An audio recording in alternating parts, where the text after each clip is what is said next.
দেখো ভাইয়া, সাবজেক্ট চয়েসের পুরো বিষয়টা নির্ভর করে তোমার উপর, তুমি কোন সাবজেক্টে কেমন সাবজেক্টে পড়তে চাও, ভবিষ্যতে কি করতে চাও। এজন্য আমি নিজে থেকে কোনো কিছু বলবো না, তবে সাবজেক্টগুলো নিয়ে আলোচনা করব কোন সাবজেক্টের ফিউচারটা কেমন, তারপর তুমি তোমার মতো করে সাবজেক্ট চয়েস দিতে পারো। এবং আমি একটা নমুনা চয়েস দিয়ে দিব। তোমরা জানো যে চট্টগ্রাম বিশ্ববিদ্যালয়ের ডি ইউনিট সহ অন্যান্য unit A B C D প্রত্যেকটি ইউনিটের সাবজেক্ট চয়েস শুরু হয়েছে 21 এপ্রিল থেকে 28 এপ্রিল পর্যন্ত চলবে। কত তারিখ? 21 এপ্রিল থেকে 28 এপ্রিল পর্যন্ত চলবে। অর্থাৎ এর মধ্যে তোমাকে সাবজেক্ট চয়েস দিতে হবে।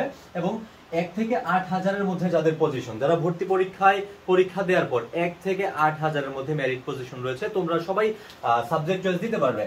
তারপর কত টাকা লাগবে? একাধিক ইউনিটে চয়েস দেওয়া যাবে কিনা? 1 টাকাও লাগবে না তোমার সাবজেক্ট চয়েস দেওয়ার ক্ষেত্রে, কোনো টাকা পয়সার প্রয়োজন নেই। এবং একাধিক ইউনিটে চয়েস দেওয়া যাবে অবশ্যই। তুমি যদি এ বি সি ডি সবগুলোতেই পরীক্ষা দিয়ে থাকো, সায়েন্সের হয়ে থাকো, অন্য যে কোনো ইউনিটের হয়ে থাকো, তাহলে তুমি অবশ্যই সবগুলোতে সাবজেক্ট চয়েস দিতে পারবে, এক্ষেত্রে কোনো প্রকার সমস্যা নাই।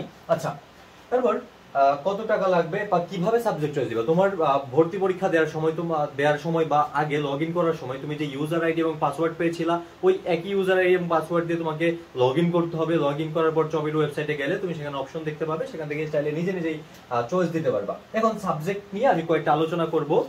কিছু সাবজেক্ট আছে একদম কমন, যেগুলো নিয়ে অনেক বেশি প্যাচ লেগে যায়। দেখো, সাবজেক্ট চয়েসের ক্ষেত্রে যে বিষয়টি সর্বপ্রথম রাখতে পারো সেটি হচ্ছে আইন। কারণ বাংলাদেশের বর্তমান পরিস্থিতিতে চাকরির কথা, ভবিষ্যতের কথা, ফিউচারের কথা চিন্তা করে কিছু শিখতে চাইলে ইন্টারেস্টিং ভাবে, তাহলে নিঃসন্দেহে তুমি প্রথমে আইনকে রাখতে পারো। আশা করি এতে কারো কোনো প্রকার দ্বিমত নাই, তুমি আইনকে দিতে পারো। এবং দ্বিতীয়ত অর্থনীতিকে রাখতে পারো। অর্থনীতি সাবজেক্টটাও খুব ইন্টারেস্টিং, বাট যদিও একটু প্যারা খেতে হয়, পড়াশোনাটা একটু টাফ। আর্টস থেকে যারা আসে তারা ধরতে একটু কষ্ট হয়ে যায়, আমি বলছি না ধরতে পারবে না, বাট ধরতে একটু কষ্ট হয়ে যায়। সায়েন্সের তাদের জন্য ইজি। এবং অর্থনীতি পড়লে তুমি বেসরকারিতে বা বেসরকারি ব্যাংকগুলোতে ভালো একটা চাকরির সুযোগ পাবা। দেখবা যে কিছু বেসরকারি ব্যাংকে নিয়োগের সময় তারা লিখে দেয় যে অর্থনীতি কিংবা বিবিএর কোনো সাবজেক্টে অধ্যয়নরত হতে হবে, এরকম। তাহলে অর্থনীতিটা তুমি 2 নম্বরে রাখতে পারো, খুব ইন্টারেস্টিং সাবজেক্ট। এখন সবচেয়ে প্যাচ যেগুলোতে লাগে সেটা হলো লোক প্রশাসন, আন্তর্জাতিক সম্পর্ক বা আইআর, এবং পলিটিক্যাল সায়েন্স বা রাজনীতি বিজ্ঞানের মাধ্যমে। এই 3টা সাবজেক্ট নিয়ে সবাই সবচেয়ে বেশি প্যারাই থাকে। আমি তোমাকে বিস্তারিত বলে দিচ্ছি। দেখো, এখানে আসলে ডিপেন্ড করে তুমি কি করতে চাও, তুমি কেমন চাও। দেখো, এই যে লোক প্রশাসন বা পাবলিক অ্যাডমিনিস্ট্রেশন এবং আইআর, ইন্টারন্যাশনাল রিলেশনস, এই 2টা সাবজেক্টে কিন্তু বিসিএস এ শিক্ষা ক্যাডার নেই। অর্থাৎ সেই কলেজগুলো থাকে, সেই কলেজগুলোতে কিন্তু এই সাবজেক্টে সরাসরি কোনো বিষয় নেই। অর্থাৎ তুমি চাইলে বিসিএস এ শিক্ষা ক্যাডারে কিন্তু এই সাবজেক্টগুলো থেকে পড়ে যেতে পারবা না। তোমার জন্য অন্যান্য ক্যাডারগুলো থাকবে এবং দেশের অন্যান্য চাকরিগুলো থাকবে। সাবজেক্টগুলো অবভিয়াসলি অনেক বেশি ইন্টারেস্টিং। যেমন হচ্ছে তুমি চাইলে 3 নম্বরে আন্তর্জাতিক সম্পর্ক দিতে পারো। অনেকের একটা ধারণা আছে যে আন্তর্জাতিক সম্পর্ক বললে বিদেশে বেশি যাওয়া যায়। এই কথাটা অনেকটাই সত্যি, আবার সত্যি নাও।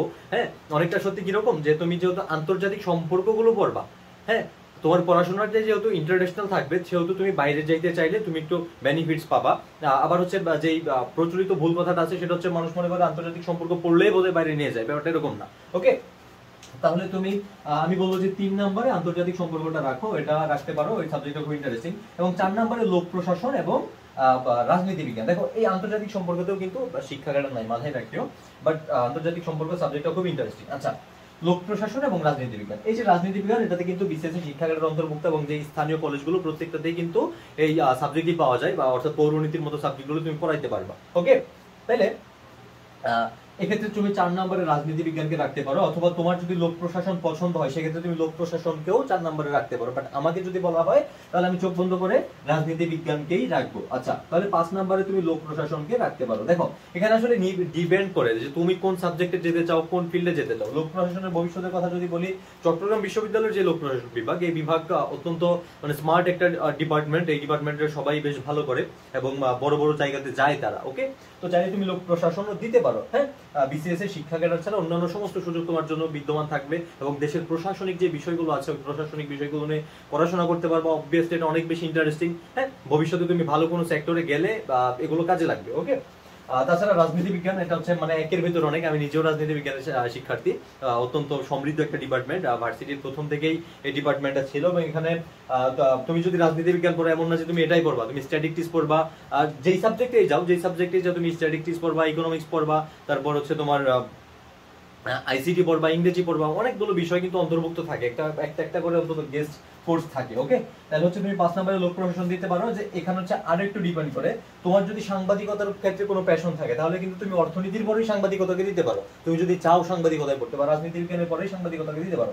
বাট যদি হচ্ছে এমনিতে তোমার আলাদা প্যাশন না থাকে তাহলে হচ্ছে তুমি 5 নাম্বার বা 6 নম্বরে সাংবাদিকতা দিতে পারো। আর যদি একদমই প্যাশন না থাকে, ইচ্ছা না থাকে, তাহলে সাংবাদিকতাকে শেষেও নিয়ে আসতে পারো। বাট আমি সাংবাদিকতাটাকে 6 নম্বরে রাখবো।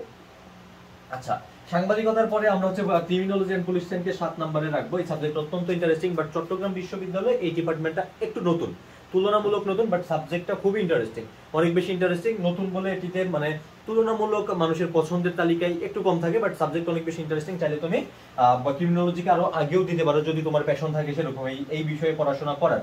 আচ্ছা, তাহলে হচ্ছে 8 নম্বরে আমরা দিতে পারি ডেভেলপমেন্ট স্টাডিজ অথবা সমাজতত্ত্ব। তুমি যেটা দেখো, সোসিওলজিও দিতে পারো বা ডেভেলপমেন্ট স্টাডিজও দিতে পারো। তুমি চাইলে কিন্তু রাজনীতি বিজ্ঞানের পরেও সমাজতত্ত্ব দিতে পারো। দেখো, এই সমাজতত্ত্বতে কিন্তু আবার বিসিএস এর শিক্ষা ক্যাডার রয়েছে, বিভিন্ন স্কুলে সাবজেক্টটা রয়েছে, তুমি চাইলে সেখানে গিয়ে পড়াইতে পারবা। সমাজ বিজ্ঞান নামের যে সাবজেক্ট আছে ওটা কিন্তু এটা পরে গিয়ে পড়াইতে পারবা। তো তোমার যদি ওইরকম হয়, তোমরা জানো যে দেশে বর্তমানে চাকরির বাজারে কিন্তু একটু হাহাকার, চাকরি পাওয়া কিন্তু খুব টাফ। হ্যাঁ, তো সেই ক্ষেত্রে হচ্ছে বিসিএস এর শিক্ষা ক্যাডারটা বা কলেজে কোনো একটা সাবজেক্ট রাখা, শিক্ষক হওয়ার বিষয়টা কিন্তু অনেক বেশি ম্যাটার করে।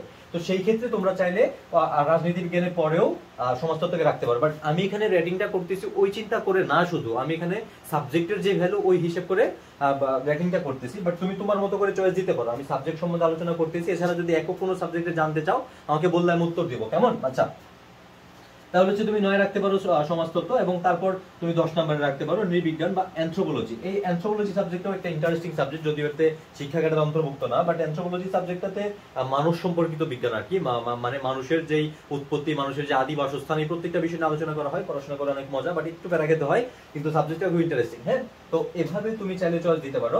এখন এখানে হচ্ছে আসলে ম্যাটার করে যে তুমি কোন বিষয়ে যেতে চাও, তুমি কেমন পড়তে চাও, মানে তোমার মাইন্ডসেট কেমন। অনেকে হচ্ছে বিশেষ টিসিএস নিয়ে ভাবে না, অনেকে অন্যান্য চিন্তা ভাবনা থাকে, তো তারা নিঃসন্দেহে এই আন্তর্জাতিক সম্পর্ক, লোক প্রশাসন, তারপর development studies, criminology, police science, এই সাবজেক্টগুলো চোখ বন্ধ করে বেছে নিতে পারো। আবার যাদের সাংবাদিকতা করার যোগ, নিউজ প্রেজেন্টার হওয়ার যোগ, হ্যাঁ তুমি অন্যান্য সাবজেক্ট থেকে পড়েও সেটা হতে পারবা। বাট তুমি যদি মানে অ্যাকচুয়ালি এটা থেকে শিখতে চাও, সরাসরি মানে একাডেমিক ভাবে শিখতে চাও, তাহলে তুমি সাংবাদিকতাকে আগে রাখতে পারো। একবার তুমি তোমার মতো করে আমার আলোচনা থেকে শুনে তোমার যা বেটার মনে হয়, তুমি যেই বিষয়গুলোতে যাইতে চাও ওইগুলা বেছে নিতে পারো, কেমন?